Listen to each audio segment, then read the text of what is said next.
Taking a taxi from Changi Airport, the extra $3 surcharge will continue for the rest of the year. Police have made an arrest after two people were allegedly attacked with a knife in Yishun. And still planning to retire before 60, the Great Resignation might change those plans.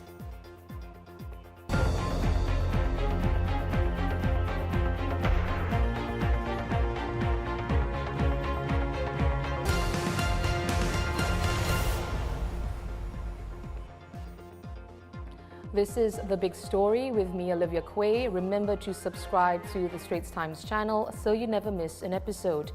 Taking a taxi from Changi Airport will be $3 more expensive until the end of the year, with the extra airport surcharge extending by another 6 months. And so, from now until December 31st, taxi rides from the airport, Changi Air Freight Centre, the airport police station and the airport logistics park will cost an additional $8 every day from 5 to 11:59 p.m. and an additional $6 at all other times. This has been in place since May the 19th and supposed to end on June the 30th. Before the hike, the airport surcharge was $5 on Fridays, Saturdays and Sundays from 5 to 11:59 p.m. and $3 at all other times. The move is meant to bring more taxis to Changi Airport, and there is a queue of them today. But cabbies are still reluctant to go to the airport despite international air travel picking up.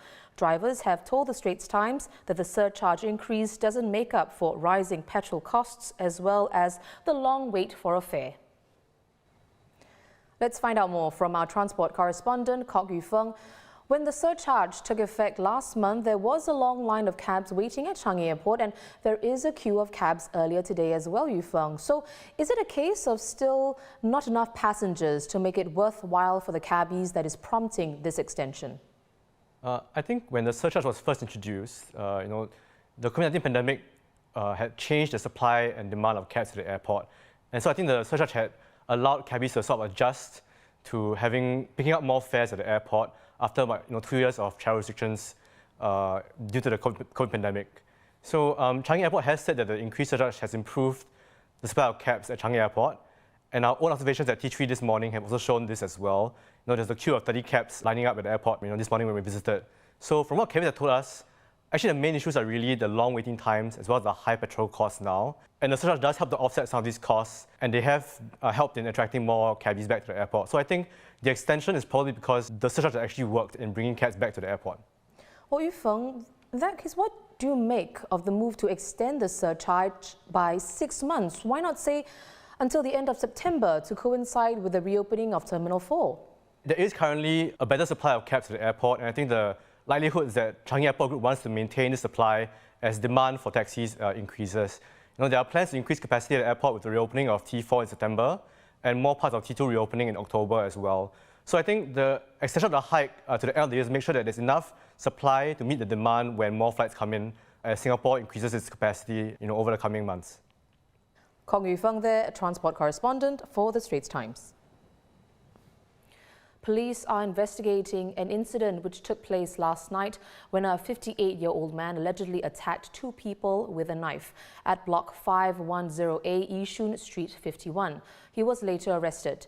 This video circulating on social media shows at least 4 police vehicles near a block of flats. According to police, they were alerted to the case at 8:30 p.m. yesterday involving 2 victims, a 62-year-old man and a 41-year-old woman. The attack purportedly arose from a prior dispute between both men who are known to each other. 7 men and 1 woman charged in court today over their suspected involvement in DBS phishing scams. Aged 16 to 27, they allegedly gave their SingPass details to unknown persons in exchange for money. Those details were then used by criminals to open bank accounts to launder proceeds from the scams, where more than 60 people lost around $60,000.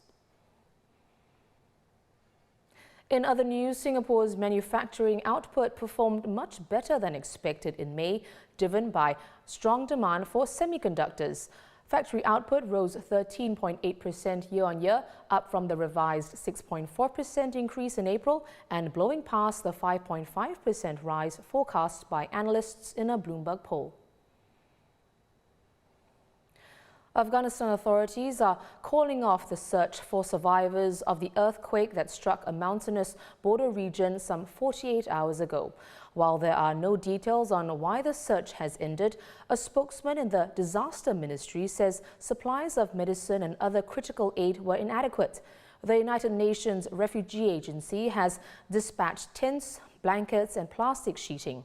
The World Food Programme has delivered food stocks for about 14,000 and the World Health Organization has provided 10 tons of medical supplies. Meanwhile, the Singapore government will contribute $50,000 to help the victims, supplementing the $50,000 that the Singapore Red Cross pledged yesterday. Calling it a unique and historic moment. Ukraine's president says the European Union's decision to grant his country official EU candidate status shows that Ukraine's future is within the EU. It is a victory. We have been waiting for 30 years and 120 days. And then we can defeat the enemy and we can rest. Let me stress that I'm deeply convinced that our decision that we have taken today strengthens us all. It strengthens Ukraine, Moldova and Georgia in the face of Russian aggression. And it strengthens the European Union because it shows once again to the world that the European Union is united and strong in the face of external threats.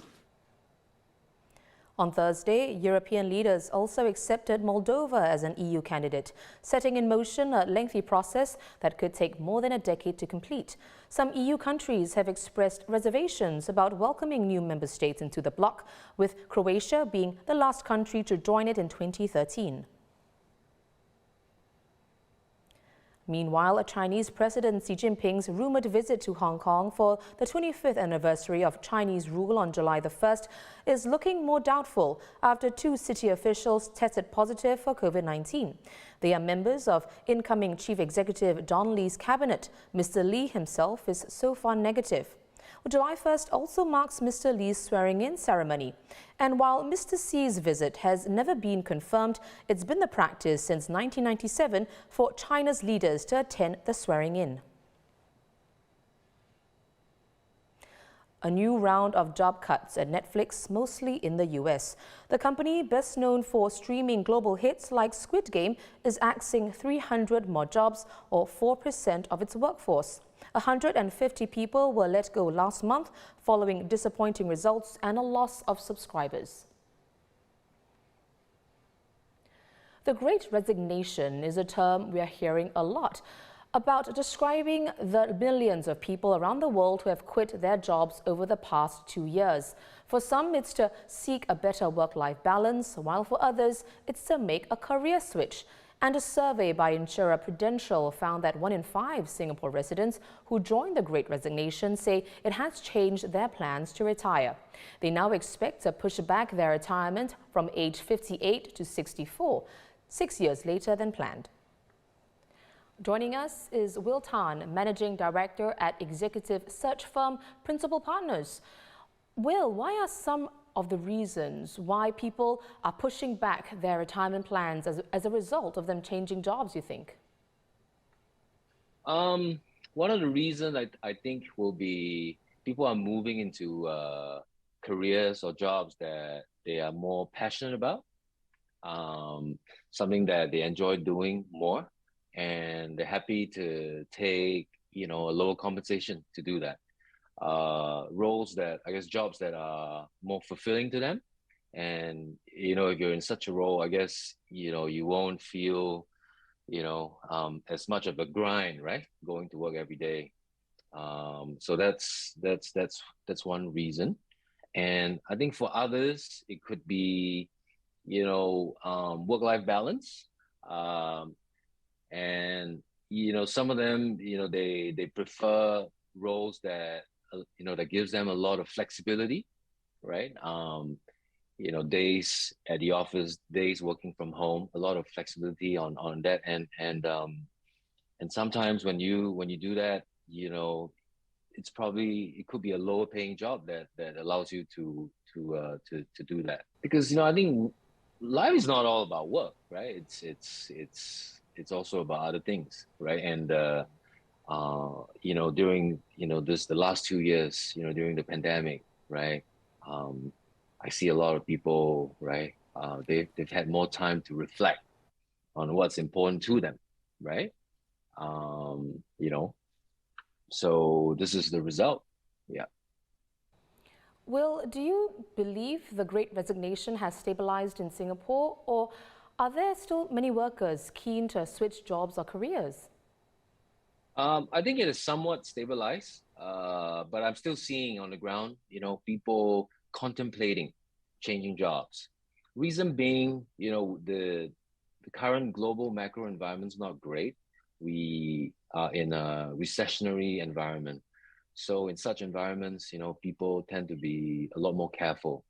And also, a lot of changes are happening in multiple industries, right? The need for certain jobs has either gone up or come down.